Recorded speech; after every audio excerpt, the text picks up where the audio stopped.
So EVOS has to make the choice. All right. And Diggy would be pretty good as well if your team is trying to push inside and the Valor is trying to push you back. So having the Diggy there to help you guys go in no matter what happens under the turret and still be safe enough to make a team fight. Do you think Diggy would be a good choice as a support to go up against a support that is someone like Valor? I mean, do you really want to waste an ultimate like that? But let's have a look at some of the teams here as they get set up and prepare to go into the game. They've got to finalize their strategies here. And I'm pretty sure, you know, especially, like, I think a lot of people kind of missed it yesterday where EVOS was saying, hey, we can't play Assassins against Genflix Airwolf. It's just not doable. That kind of shows you that they have done a lot of preparation. So I expect them to have just as much preparation for this game against Bigatron. And what would you think that Assassins wouldn't work against Genflix? And do you think it does work against someone like Bigatron Alpha? Well, I think like they are really smart in terms of defending themselves, and they're so proactive on towards doing essentially somewhat the same thing. Like they know how to split push, they know how to group up and fight as well. So to actually get all of those things to work, like usually when you get an assassin, your job either when you're going to the fights is to dive the backline. If you're not actively looking for fights, easy task. And I think that's the main reason why that they did not go for those assassins for today. It might we might see maybe if there's gonna be any assassins at all, Selena if it's being opened up. Yeah, Selena and Natalia banned most of the games. Selena was picked once yesterday, as it was, you know, I don't know if they forgot to ban it. We thought it was a mistake. And it has 5 bans as well. And right now we are jumping into the draft of our first game of the day. First matchup is going to be Bigatron Alpha up against EVOS Legends, and we have our first ban coming in too. Yeah, they're starting off the Sicilian, which I find particularly interesting because, you know, again, we saw a lot of the games yesterday. A lot of people would rather either ban out the Carmilla at some point. Sorry, not ban out the Carmilla, ban out the Sicilian very early on, or they would just eventually pick it up or not touch it at all. So Bigatron probably has an idea of what they kind of want to play in this particular matchup. Yeah, and of course, if they go for this sort of ban, it also means that they might open up something up. And it's going to be the Sealer still being permanently banned. Bigatron, of course, they don't have to ban the Natalia. They can force another ban coming from EVOS Legends, which will be the Sid pick. And then this is where things get even more interesting. Like, I talked about the Jawhead, how impactful it is over on the hands of Bajan. Now he doesn't get to play it. So, question is, what will be the better option here for Bajan to actually play? Will it be the Atlas for them, or could it be something else? It could be, honestly, it could be the Atlas, but I don't think Atlas is like first pick worthy, you know? Yeah. Like Atlas has some great setup potential, but he doesn't have a lot of damage in general, and that's why a lot of people are considering like building multi-core to get into the Cursed Helm if they wanted to, just for that added bit of a little bit more oomph at the end of the day. Oh, this is the first time that we're looking at an open Natalia pick, but they will still go for the Claude. Does this mean that they are trying to force EVOS to go for that pick? It's hard to say, but we definitely know that Brands is very capable onto that Claude as well. We've seen him, you know, crush opponents once he has that 10 stacks, and he just maintains it the whole entire way. EVOS, on the other hand, here, you know, we're getting the vibes from Bigatron Alpha for that hyper carry meta. Like, we're expecting it to happen. And since they banned out the Valier, that kind of means, all right, we can set up for Ling now. So EVOS has to make the choice, all right, I could get a flex pick and then eventually lock the Ling later on into the game, or I can pick the Ling now. So we're just kind of waiting for Bigatron Alpha. Do they want to, you know, steal away the Ling early on, or prepare to deal with it as a defense? Well, I think it's better to pick the Ling in the second phase if that's possible, because there is still many things that they can consider. But then again, they did pick the Diggy, like you did mention before. Ling, there's nothing that he can do against the Ling, so it might just be a pretty good call if Rek goes in for that lock-in right there.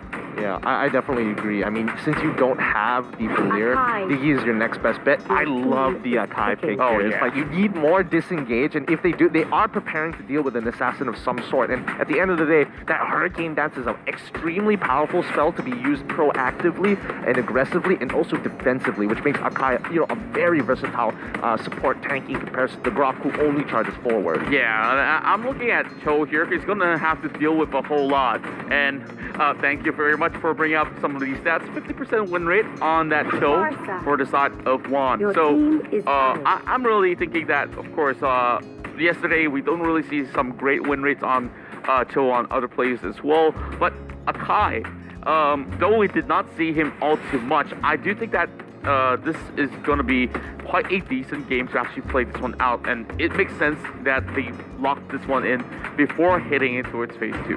Yeah, and now they're building a Farsacom for the side of EVOS Legends. I think they've come to the realization that, like, okay, this might be a little difficult to pull, a little difficult to get the assassins now. So for now, and they might actually follow you and lock in an assassin later on in the second phase. But we can see Bigatron Alpha. I feel like they're extremely prepared for this. Like, they were expecting the Farsacom to come by. They get the Akai as a deterrent, but they also have the Diggy as well. You would have expected them to actually flex pick their offlaner or lock in a Uranus in this particular position.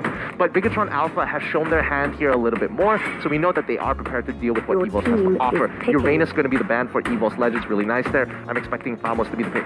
Yeah, but then again, I'm really thinking about how they are trying to work this one out. Although Uranus is really hard structure to actually take down, but then again, if you're really looking towards the lineup of Bigatron, if they really do take Uranus, oh yeah, that's what we're talking about here. First Natalia. All right. So Natalia was in EVOS Legends Mine the entire time. They purposely don't ban it out being on the red side. Bigatron allow it to go through, and in response, they're hovering over that Faramis, and I think that might be the answer to actually deal with it, because we know this is in this particular situation, Bigatron Alpha is playing the Hyper Gary composition, and if they get picked off, at least Faramis can use the ultimate to buy some time before, you know, the Farsa sets up shop. Yeah, this is definitely very smart moves coming out of the side of EVOS as well as Bigatron, I must say, because I was looking at Bigatron and they seemed like they were lacking in terms of firepower. Now that they do have the export coming in alongside with Faramis, of course. Literal firepower. Yeah, very literal one, and that's a lot of AoE damage that they can put out. A little too much if I say so myself, but you know, I think Bigatron Alpha are looking to deal with this Farsa comp using the Faramis as a great way. It's like, oh, you pop your Feather Airstrike, alright, I'll pop my ult as well, and we're gonna fight until the end. Oh, speaking of a fight here, I'm pretty sure the Tempest will bring so much to the table. Yes! Yes! That's what we're talking about here, but now there's a lot of pressure on one person in this game, and it's KYY on that Akai. He needs to look out for the right targets. He needs to push away that lane. He needs to get that Cho off of the face of the Claude. So, it's a lot of role to play right here. Of course, it's just going to be pretty much an exciting game one. This is some top-tier drafting here. I like the way the draft has gone today. I'm pretty excited to see how this game goes, because now we've got two assassins for the side of EVOS Legends. They could have built this exact same composition to fight Genflex Airwolf. So as you can see, that tells you a lot that these guys are ready to deal with this hyper carry composition. Whether or not it's going to be successful is going to be dependent on the mechanics and the skill of these players, because Akai as well as Diggy, ooh, that's some strong disengage. Yeah, I'm really wondering, like, how well must they play their game one to make sure that they are so much up ahead against EVOS. But then again, of course, let's leave the players do all the talking right now. We're gonna see a best of 3 between EVOS Legends versus Bigatron Alpha. I'm so excited for this particular matchup here, because both teams, you know, they have been playing some strong games in the regular season. You can see them experimenting a lot with their gameplay as well. You can see EVOS here starting off with a very standard line of play, going for the red buff and also trying to keep control over the mid lane as much as possible. But look, they give up the side lanes as quickly as they give up the side lanes because they don't need to. They just have to defend them from cheeky invades to ensure that Ling gets the buff. Yeah, and of course, this is definitely that sort of a priority for the team. And we're already looking at Bajan trying to actually cause a little bit of disruption.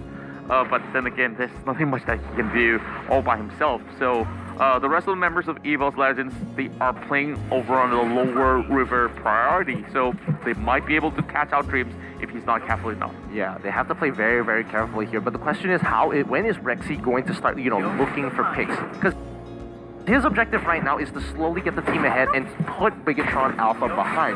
He's looking for, you know, Brands. That would be the most ideal target. But don't forget that these supports are also super squishy.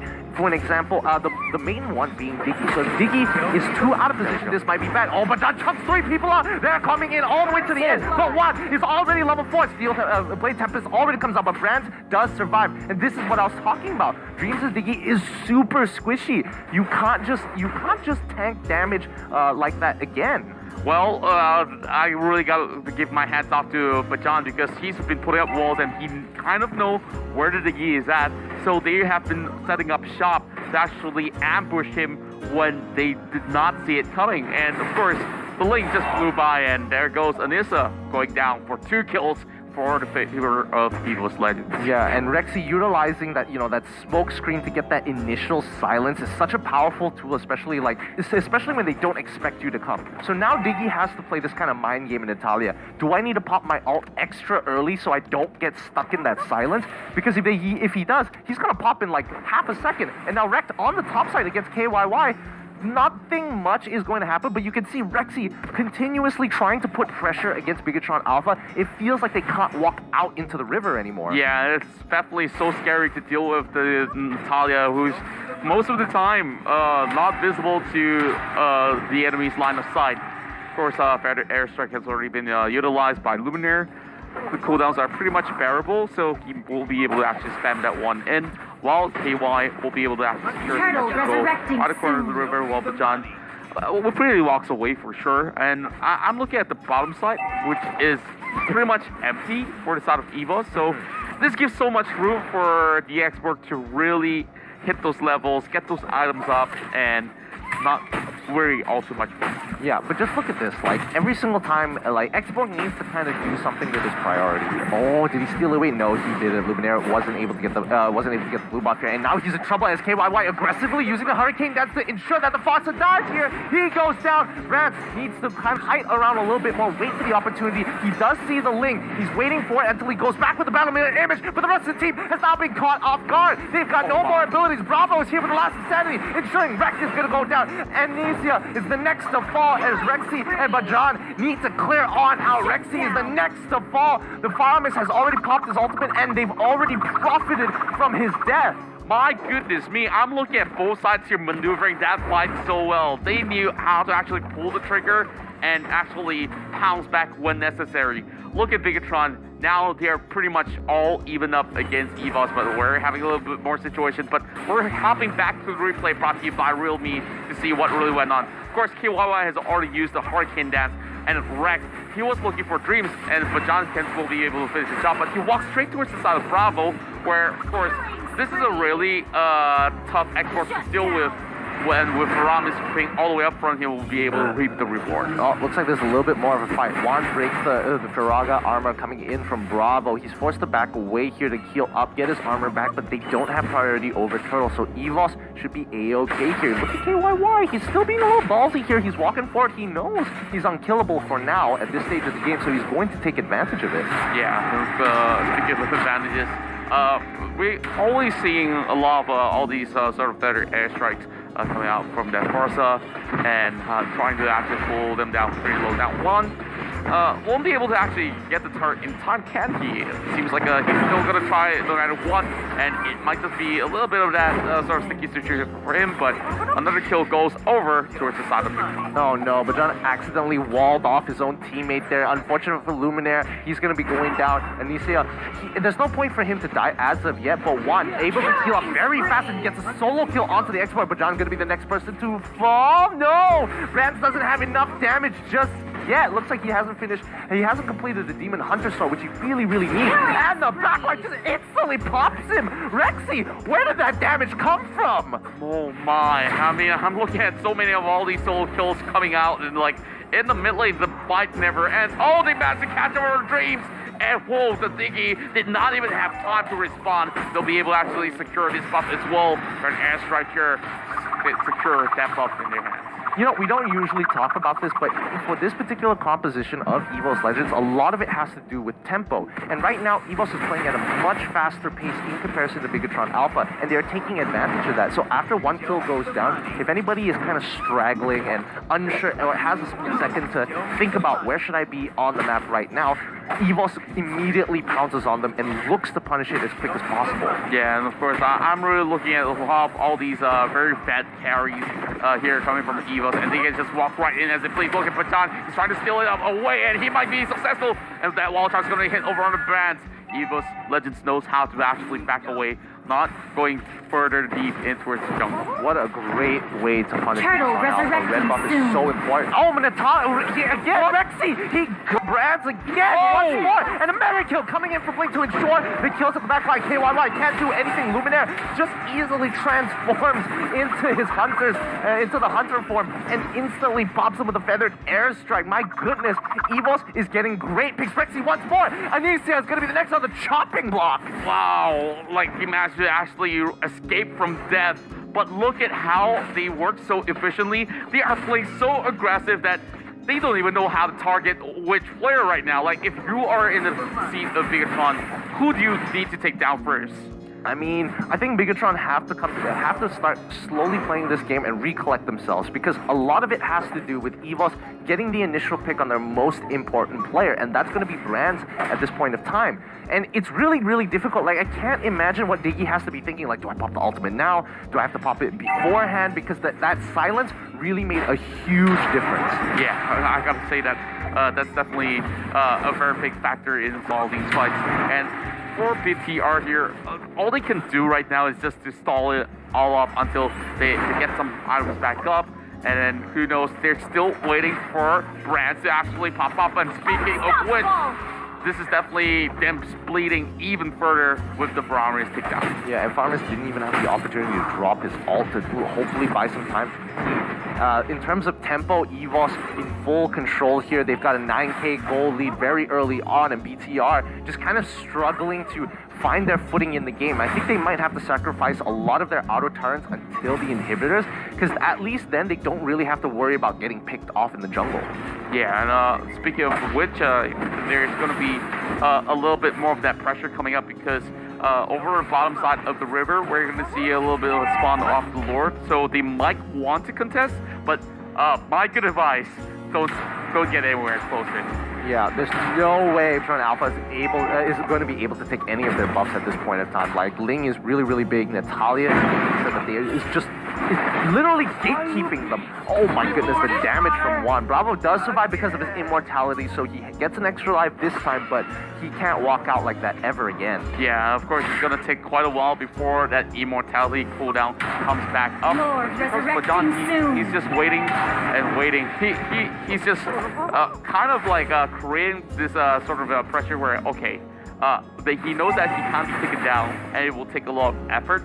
And if they do actually exert that sort of pressure over onto his side of mid, Rek will have a free pass. And speaking of which here, Juan is just soloing it right now. And of course, that Lord will still fall in the hands of EVOS with that being said. Yeah, and you can see here that Xborg just got his Bloodlust Axe, and this is a really, really late Bloodlust Axe as well. So, on top of the fact that he had to forcibly buy Immortality as quickly as possible, because look at Ling, he's gigantic, and Natalia just got her Blade of Despair. This is not looking good for Bigatron Alpha, as Lord is going to be knocking on their door, on top of the fact that Pharsa is just going to be hiding in brushes, keeping them inside of their base, and even if they want to walk up to try and deal damage to the Lord, they're going to get chunked out by that feathered airstrike. Yeah, for sure. And we're looking at EVOS, of course, still raiding in like a boss.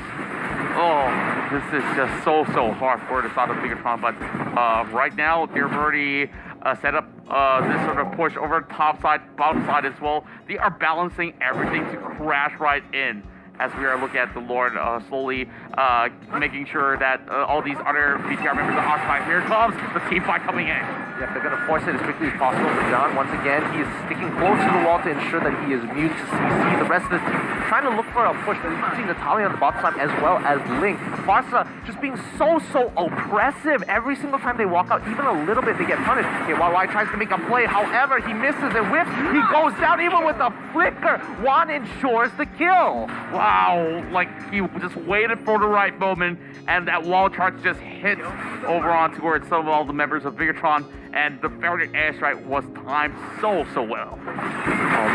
He goes in, he doesn't care anymore. He knows he's too big. This already goes down. He quickly jumps all the way back. Inhibitor turret is going to go down next. Pharsa creating a giant safety net that one can actually play around it. He's very happy with his performance overall. But John, just making sure he doesn't die here. He has the immortality. They could look to force another fight, but I think they're willing to sacrifice their tank. But BTR had bigger issues with the Lord of Power minions cracking down on their base.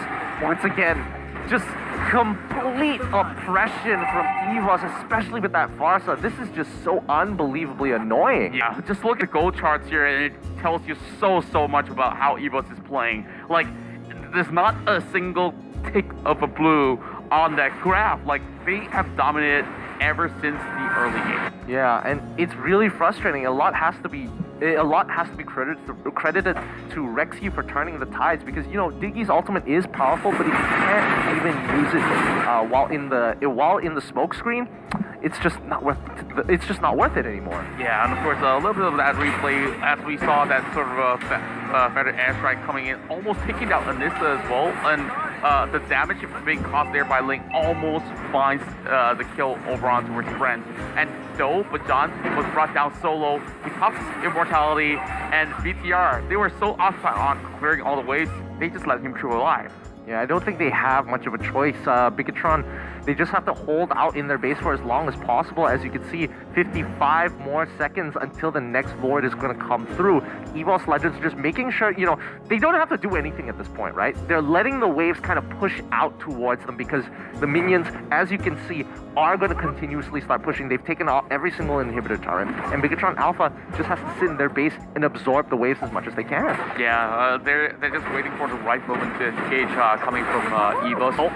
It's going to be pretty hard. They're going to take out some of the armor coming in from Bravo, but it's not going to mean all too much.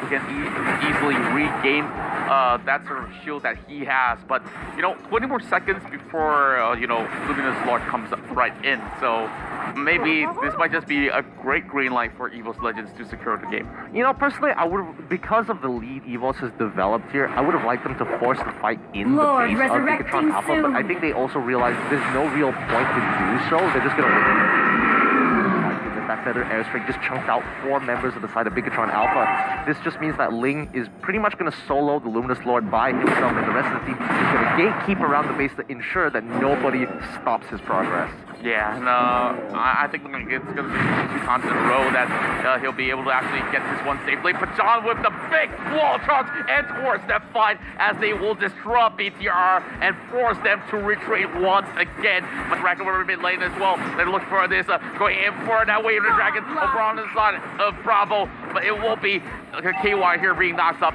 But they've already gotten that sort of one trade off, so that's going to be good enough. Yeah, luckily they tried to keep them alive, and yes, they did. They were pretty successful, and Lord is coming crashing through the mid lane. And, you know, honestly, Bigatron Alpha, the moment they realized, okay, Lord is down, we've got like half a second to make... Okay, it didn't work away, and you can see why Ling is such a prominent pick against the oppression is big. The feathered airstrike is even bigger. Dreams is the next, going to be the next ball. He puts this on out of there, but the rest of the team is not big enough, as Brett comes in with a really huge blazing duet. Rexy is forced to back away, and they do get Bajan this time, breaking his immortality. But Luminaire, they want to kill Brads. They've got Brads. This might be it. EVOS is waiting for the next wave, this time pushing out through feathered airstrike from Luminaire, ensuring that they win game 1. Wow, pretty much a clean way to actually take this game. But, you know, they were looking like they had hope to defend, but France a little bit off of position, which gave away this very first lead to EVOS Legends. Yeah, that was a